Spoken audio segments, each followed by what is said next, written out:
How it felt to be haunted by a saber-toothed cat. A twig bends beneath your heel. Not loudly.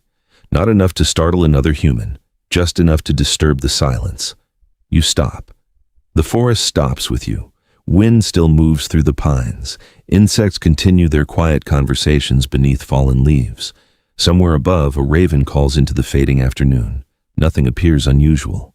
Yet something has changed. Not in the landscape. Inside you. There's a peculiar feeling that every mammal still recognizes before it can explain.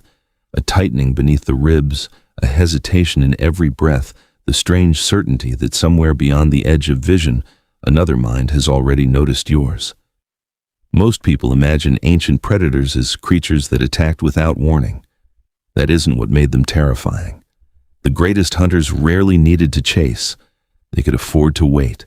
Nearly 12,000 years ago, long before roads divided continents or cities illuminated the night, immense cats moved almost silently through forests and grasslands across the Americas. Their shoulders stood higher than a modern lion's. Their forelimbs were astonishingly muscular, and extending from their jaws were curved canine teeth nearly 20 centimeters long.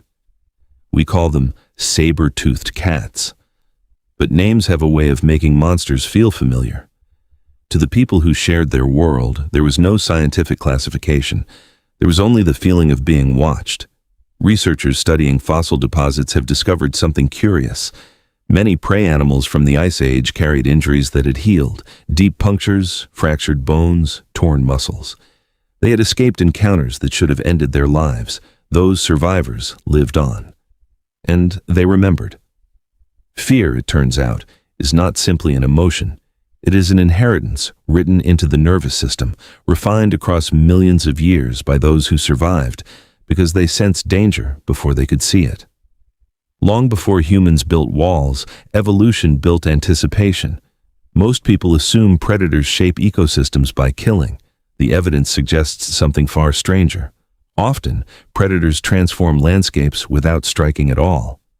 In modern national parks, ecologists have watched entire herds alter migration routes because wolves merely exist nearby.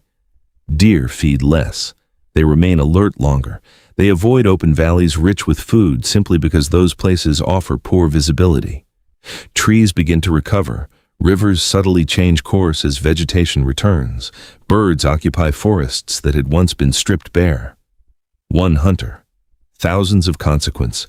Now, imagine replacing the wolf with a cat built to ambush creatures larger than modern bison.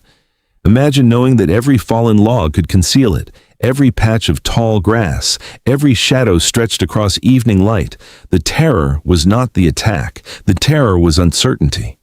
Unlike pursuit predators that exhaust their prey over distance, saber-toothed cats appear to have relied on overwhelming surprise. Their massive forelimbs were less suited for long chases than for controlling violent struggles in the first moments of contact. Once close enough, those extraordinary teeth could be driven into vulnerable soft tissue with devastating precision, which means the hunt had already succeeded before the victim understood one had begun. That realization changes everything. It means the safest place was not necessarily the strongest shelter. The fastest runner was not necessarily the survivor. Instead, survival belonged to those who interpreted silence correctly. Human perception evolved inside this world. Our tendency to notice faces in darkness, our discomfort when entering dense forests, the inexplicable urge to glance over one shoulder while walking alone.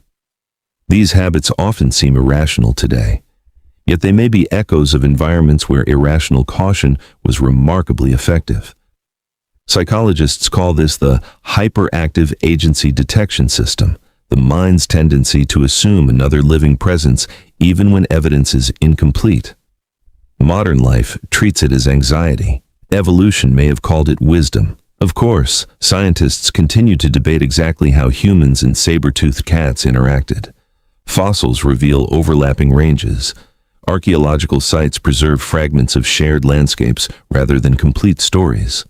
The data cannot reconstruct every encounter, but it doesn't need to. Because every surviving predator leaves behind more than bones. It leaves behind behavior. Every pause before stepping into darkness, every campfire built larger than necessary, Every instinct that whispers there is something beyond the light. The saber-toothed cat disappeared thousands of years ago, likely as climates shifted and the great ice age herbivores declined. Its body vanished from the earth, its influence did not. Natural selection has a long memory. The nervous system remembers dangers the conscious mind has forgotten. And perhaps that is the strangest part of all. You have never seen a saber-toothed cat. You have never heard one breathe behind you. Yet, somewhere beneath language, beneath reason, beneath everything civilization has taught you about safety, there remains an older intelligence that still hesitates before entering an empty forest at dusk.